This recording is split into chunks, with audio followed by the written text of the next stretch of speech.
Welcome back to Bradley Central High School on the BCHS Bear Network, where you can watch all our shows on Facebook and YouTube as well.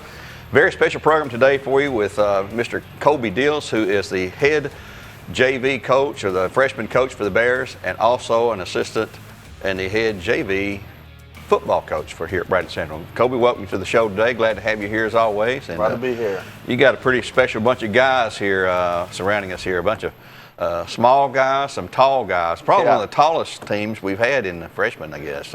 Very athletic team. You want me to go ahead and introduce them? Yeah, go ahead. Let's start. Starting here to my left, got Jarius Rogers. He was our starting point guard. Back here we got Jackson Airy. He's about 6'6". Then we got Jackson Wilson right here.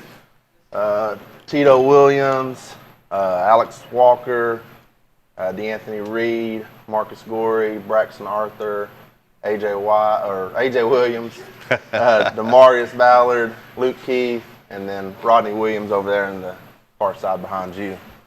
Glad to have all those guys here. Tell us about your season. You had a pretty good year, didn't you? Yeah, I had a pretty good year. I had actually missed the first game because of the COVID tracing and all that, but they went undefeated.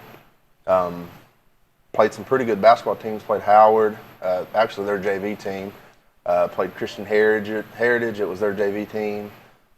Played Walker Valley 2 times. Played Ray, Farragut. Cleveland wouldn't play us this year.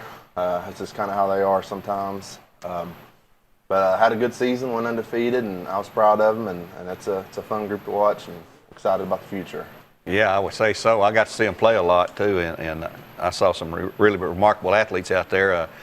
I know your goal is to get them ready to move on up to the varsity, junior varsity, and varsity, and all that. And I'd like to ask you guys. I've seen a lot of you play in middle school. Lake Forest, show hands of Lake Forest kids.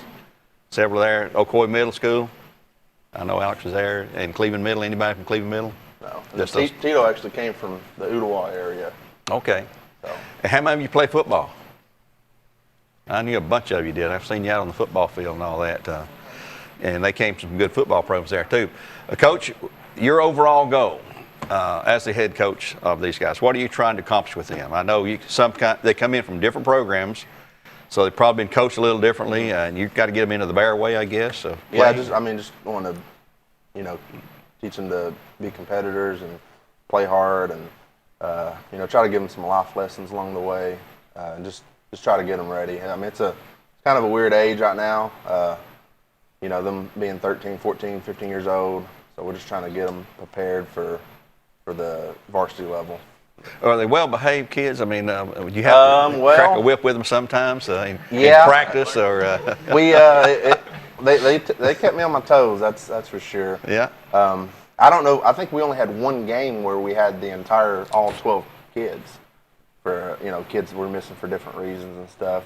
But I think we only had one game where it was 12. We had all 12 kids at once.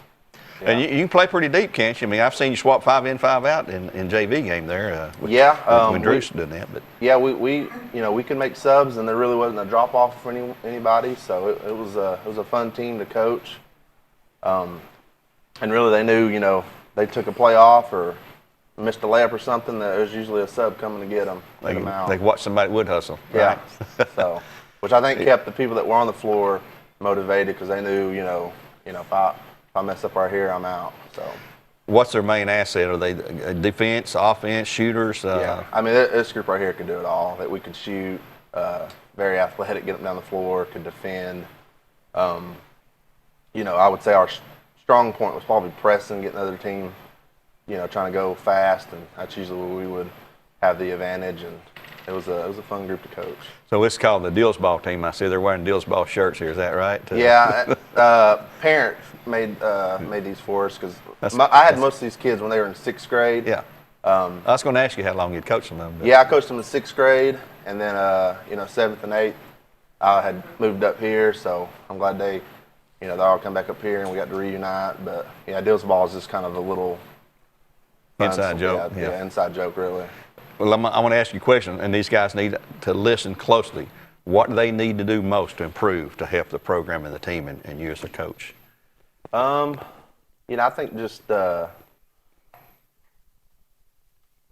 really being, doing whatever it takes to to get on the floor, for the varsity wise. But I think as they continue to mature and stuff, I think offensively, defensively, their skill sets are pretty high.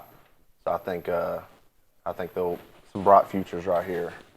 As tall as this team is, a lot of them are still in the growth period of their life. They're going to get taller. Oh yeah, by far. A lot of them. Some of them can dunk and at least get up there and grab the rim. So it's a very special, unique freshman group. I don't know of a freshman group that's been as athletic as this group right here. I mean, it's a special group. Yeah, and we lost our freshman tournament this year due to the situation that we're going through right now. But maybe that'll come back next year, and we'll have opportunity there. Now, you play a lot of your games on off nights from the varsity games. Typically, when do you play? What nights? Typically Monday and Thursday, because varsity will play Tuesday and Fridays. But we had some Saturday games. We played Farragut on a Wednesday. So really, we just try to work around the varsity schedule and get as many games as we can in. And some of these guys played JV too, so a lot of nights they would play 4 nights a week. There was 1 or 2 weeks where they played 5 nights. How many of them are involved in AAU ball? I'm pretty sure all of them play AAU somewhat. Some of them just had a tournament this last weekend. Jerry, his dad coaches the AAU for him, and I think they just played in Atlanta this past weekend. Most of them play baseball, so they're probably already headed into baseball, but they all do other sports. Yeah. So that's good. Helps the whole sports scene up here. Yeah, it's good to have varied sports, for all of them, for their own benefit and for the school's benefit, and gives something to do all year round. So you're getting ready now. You're a big part of the coaching staff for the varsity, which we've had our season in there. But you coach football. Yes. What's your position that you coach on? I know you do the JV as a head coach there, but on the varsity, what's your? Well, I actually switched over. Last couple of years, I've done running backs. This year, I've switched over. I'm going to D-line. We had a coach step down, so our D-line coach Payne, he's going to the O-line, and I've switched over to D-line to try to learn more of the defensive side from Coach Floyd. So remind everybody what you played at Bradley. I played a long time ago. Played baseball and football. Baseball played left field, and football played defensive end and tight end. So. Well, guys, I'm going to ask you as a group, is this guy hard to play for? Is he tough nose, hard nose, old school? To put you through the ringers there and wear you out? I hope he does.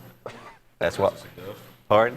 Runs us to death. Runs you to death. Well, you got to stay in shape. Basketball's a running game. It's not like some other sports where you can sit around, I don't guess. But well, Coach, we want to thank you for bringing these guys. A great year for you.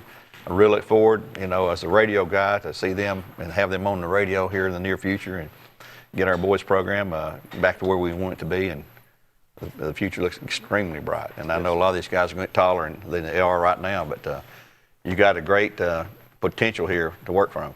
Yeah, I'm very excited about their future, and not just basketball, but there's some good football and baseball players up here as well. So I'm excited about it. Main thing, guys, always do things the right way, because you're representing Bradley High School either here at school, in the hallways, or out in the community. We want to have a good name for Bradley Central. I'd like to thank you. I'd like to thank all you guys. Congratulations on your unbeaten season, and we will talk again at some point. I'd like to thank Coach Gwen Schroyer and his staff here for producing this program for us again today. Until next time, we'll say God bless and go Bears. Bears.